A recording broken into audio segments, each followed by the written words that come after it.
BJP সরকারের নাগরিকত্ব নিয়ে বারবার সুপ্রিম কোর্টের নির্দেশ, বারবার সুপ্রিম কোর্ট নির্দেশ দিচ্ছে।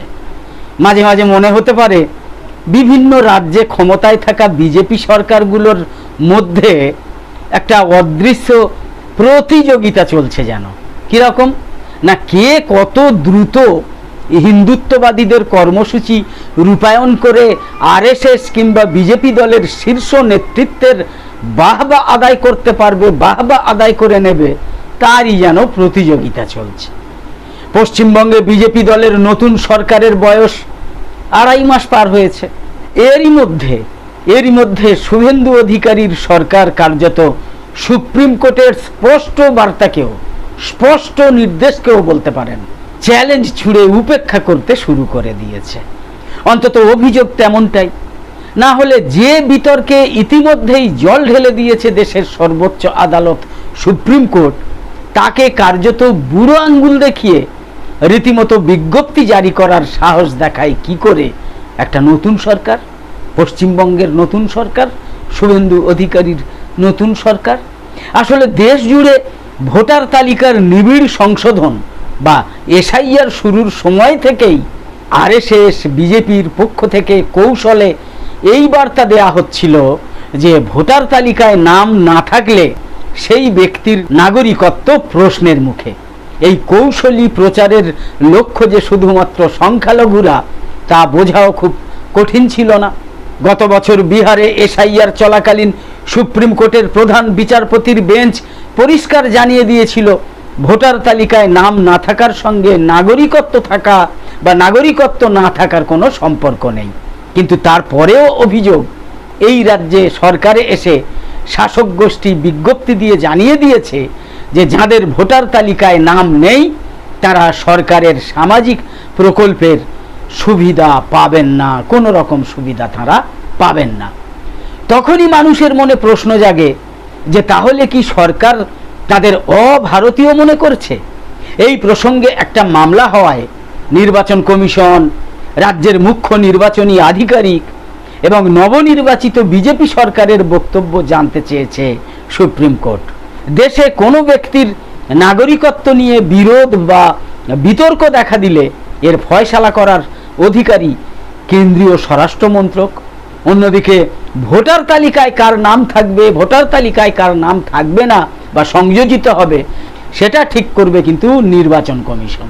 নাগরিকত্ব এবং ভোটার নিয়ে এই গোড়ার কথাটা গত মে মাসে ফের স্মরণ করিয়ে দিয়ে সর্বোচ্চ আদালত বলেছিল নির্বাচন কমিশন নাগরিকত্ব নির্ধারণ করতে পারে না, নির্বাচন কমিশন নাগরিকত্ব নির্ধারণ করতে পারে না, তারা কে ভোটার থাকবে এটা ঠিক করতে পারে। শুক্রবার অন্য একটা মামলায় বিচারপতিরা বলেছেন আমাদের রায় স্পষ্ট ছিল, এসআইআরে নাম না থাকা মানে নাগরিকত্ব হারানো নয়। নির্বাচন কমিশন সাংবিধানিক সংস্থা হলেও নাগরিকত্ব নিশ্চিত করার অধিকারী তারা নয়। মামলাটা করেছেন পশ্চিমবঙ্গের কংগ্রেস নেতা প্রসেনজিৎ বসু। পশ্চিমবঙ্গে এসআইআরে বাদ পড়া ব্যক্তিদের আবেদনের শুনানি দ্রুত, সহজ এবং স্বচ্ছ করার দাবিতে আবেদন জানানো হয়েছে প্রসেনজিৎ বসুর পক্ষ থেকে। পাশাপাশি সংশ্লিষ্ট ব্যক্তিদের বিভিন্ন সরকারি প্রকল্প থেকে বাদ দেওয়ার প্রতিবাদ এবং সুরক্ষার দাবিও তোলা হয়েছে ওই আবেদনে। নাগরিকত্ব নিয়ে সুপ্রিম কোর্টের এমন পরিষ্কার রায় থাকা সত্ত্বেও রাজ্যের মুখ্যমন্ত্রী শুভেন্দু অধিকারী অন্নপূর্ণা যোজনার কথা বলতে গিয়ে জানিয়েছিলেন যে বিগত সরকারের লক্ষ্মীর ভাণ্ডার নিয়ে ভুরি ভুরি অভিযোগ ছিল। দেখা যাচ্ছে সিএএ বা এসআইআরে নাম বাদ যাওয়াদের অনেকে ট্রাইব্যুনালে আপিল করেননি। এমন প্রায় 30 লক্ষ নাম রয়েছে, এরা স্থায়ীভাবে ভোটার তালিকা থেকে বাদ গিয়েছেন, তারা অন্নপূর্ণার টাকা পাবেন না। তবে যারা সিএতে এবং ট্রাইব্যুনালে আবেদন করেছেন তাদের ব্যাপারে চূড়ান্ত সিদ্ধান্ত না হওয়া পর্যন্ত তারা অনুদান পাবেন। সরকারি যে সামাজিক প্রকল্প, সেই সব সামাজিক প্রকল্পের অনুদান তারা পাবেন। এই কথায় মানুষ আশ্বস্ত হয়েছিলেন। এখানে বলা প্রয়োজন যে আপিল বা ট্রাইব্যুনালে আবেদনকারীর সংখ্যা প্রায় 34 লক্ষ, অন্তত 13ই এপ্রিল পর্যন্ত এই সংখ্যাটা জানা গিয়েছে। 34 লক্ষ 13ই এপ্রিল পর্যন্ত। কাজ এমন ধীর গতিতে চলছে যে এর মধ্যে মাত্র 38,000-এর নিষ্পত্তি হয়েছে। তার মানে সব আপিলের ফয়সালা হলে কতদিনে হবে সেটা কেউ জানে না, তো আরও কিছু নাম বাদের তালিকায় যুক্ত হতে পারে। কিন্তু তার আগেই আশ্চর্যজনকভাবে অভিযোগ উঠতে শুরু করেছে যে ট্রাইব্যুনালে বিচারাধীনদের অনেকেই নাকি বিভিন্ন সামাজিক প্রকল্পের উপভোক্তা তালিকা থেকে বাদ যাচ্ছেন। বাতিল হচ্ছে তাদের রেশন কার্ডও নাকি বাতিল হচ্ছে। বিচারের আগেই কেন সরকার এমন অমানবিক হচ্ছে তা তারা জানেন না। ভয় আউট আর ভরসায় ইনের স্লোগান দিয়ে যে সরকার ক্ষমতায় এসেছে তাদের এহেন ভূমিকায় অজানা আশঙ্কায় ভুগছেন অনেকেই, বিশেষ করে সংখ্যালঘু সম্প্রদায়ের মানুষ। অবশ্য ভরসা জুগিয়েছে শীর্ষ আদালত, সুপ্রিম কোর্ট। কেন এসআইআরে বিচারাধীনদের অন্নপূর্ণা প্রকল্পের উপভোক্তা তালিকা থেকে নাম বাদ দেওয়া হচ্ছে বা রেশন কার্ড বাতিল করা হচ্ছে তার জবাব চেয়ে পশ্চিমবঙ্গ সরকারের কাছে নোটিশ পাঠিয়েছে সুপ্রিম কোর্ট। প্রশ্নের মুখে নতুন সরকার, তাই উঠছে স্বচ্ছতার প্রশ্ন।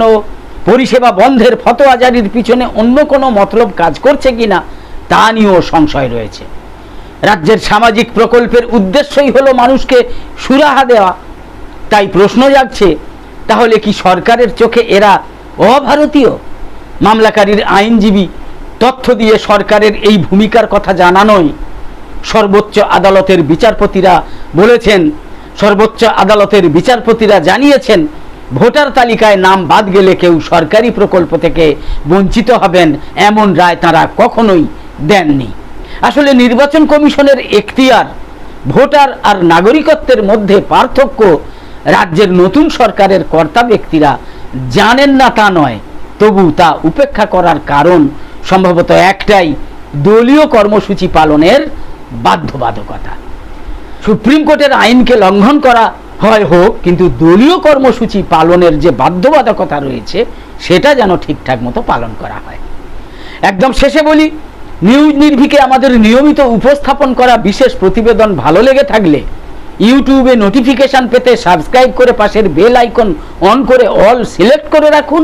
আর ফেসবুকে লাইক বা ফলো করে আমাদের আরও নতুন নতুন ভিডিও বানাতে এবং লাইভ সম্প্রচারে উৎসাহিত করতে লাইক, কমেন্ট এবং বেশি বেশি শেয়ার করে সঙ্গে থাকুন। তো আপাতত শেষ করছি। কামনা করি সকলে সবসময় খুব ভালো এবং সুস্থ থাকুন, সাবধানে থাকুন। ধন্যবাদ।